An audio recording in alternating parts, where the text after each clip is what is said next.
Hey guys, and welcome to Together We Are Weekends, and I'm Mark, and I will be joining Together We Are. And the first topic of this week is about sharing our stories. Now, some of you, to start off with, may know me as Sid. Now, that's from my vlogging channel.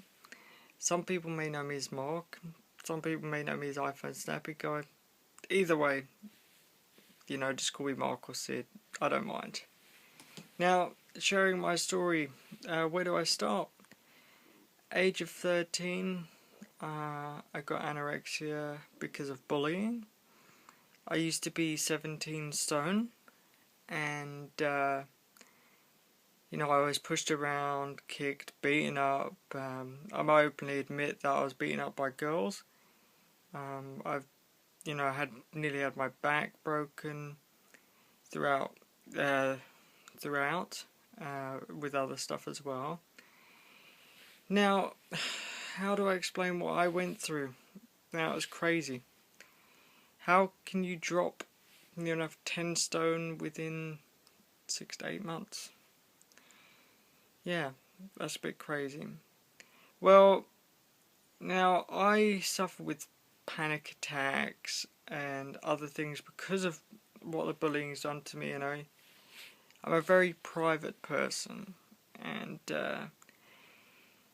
eating and stuff now is like I have to have soft food. I can't have solid food now. Not only because of my panic attacks, but I do have cerebral palsy, which means my muscle tone is very affected down my left hand side, as well as many other muscles in my body. It doesn't always affect just one side, because sometimes the other side is affected also. But it does affect my swallowing, which doesn't help, and I always feel like I'm choking, which leads to a panic attack and leads to everything else.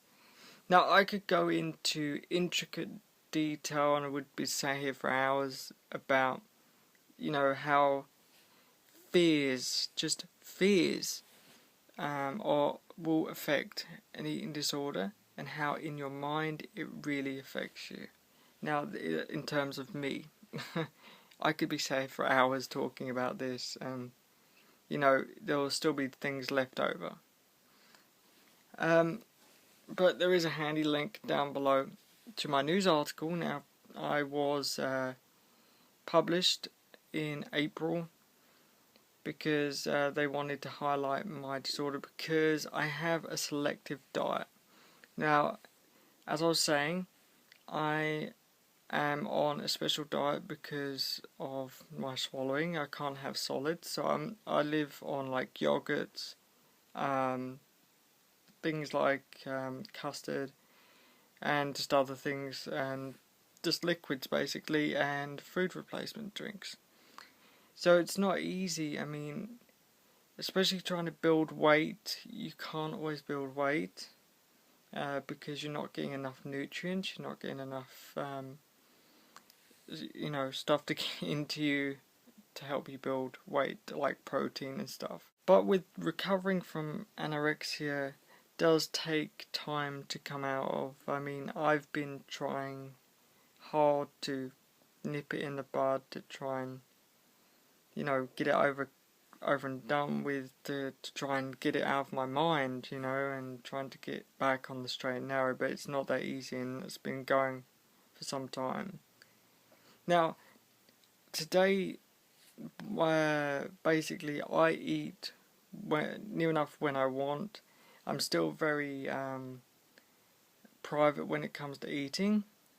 I do eat around some people, but I do get very scared, like I said, and I think one day, it should get to the point where I can deal with it, and it's not that anything in my mind triggers it, like a person is telling me that I have to be thin, because that was never the case, because I never wanted to be this thin.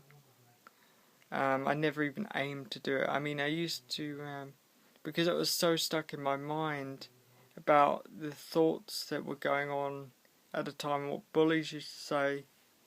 I always used to think I was so fat, but now it's like, because it's taken a twist, as it were, because of my cerebral palsy, it's like the aspect of that went away years ago, you know, and the aspect of my condition has rolled up, and that's the reason why I can't really put on weight.